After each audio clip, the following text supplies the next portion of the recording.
everyone, this is Scrappy Canuck and I'm here to share with you today a little technique that you can use to punch up some paper that you might have in your stash at home using a great product that I love called Glossy Accents. Been talking about it on my blog this week, so I thought I'd just kind of share with you a little technique that you can use to accent some paper, accentuate maybe some of the patterns and shapes that you might have on a piece of paper at home.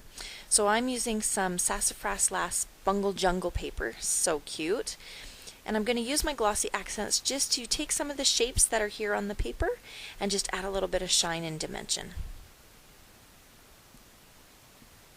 Okay, so you're just going to crack open your Glossy Accents, and if you've got some buildup in the applicator tip, you can just take a pin and just put that in there to get the Glossy Accents medium flowing again. And now you just have a look at your paper and just decide on some sections that you might want to accentuate a little bit.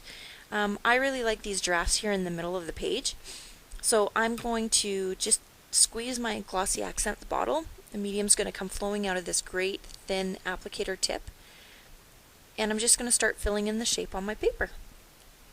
I like to apply it really thick. The medium dries really quickly, which is great for us last-minute card makers who are always running out the door with a wet card in hand. But even if you apply it really thick, it dries really quickly and you can work on your layout or your card really quickly afterwards. So don't be afraid to apply lots of Glossy Accents. You can always go back to and actually add another layer after the first layer has dried. It'll look cloudy when you apply it, but it'll dry clear. So now I'm just taking my pin and I'm just going to scrape off the Glossy Accents just where I kind of went out of the lines here. The applicator tip is actually really great. It's nice and thin, but you can see the little antennae here are a little bit narrow, so I did get a little bit of the Glossy Accents outside of the antenna. But really easy to clean up. Just take your pin and you can just kind of scrape it off. You can see I'm just wiping it off my pin just as I'm going along here. And just a little bit more up here. And hopefully you'll be better at staying in the lines than I am. Okay, so now I'm just going to look at some other sections that I might want to accentuate. I'll just do this little flower here. You could do the middle of a flower. I've also outlined different shapes with the Glossy Accents, which kind of is a neat technique to use as well. I'm just going to go ahead and continue this, and then I'll show you the results. Okay, so I'll just show you here what I've done. I'll just lift the paper up a bit and the light should be able to catch what's happened to this page.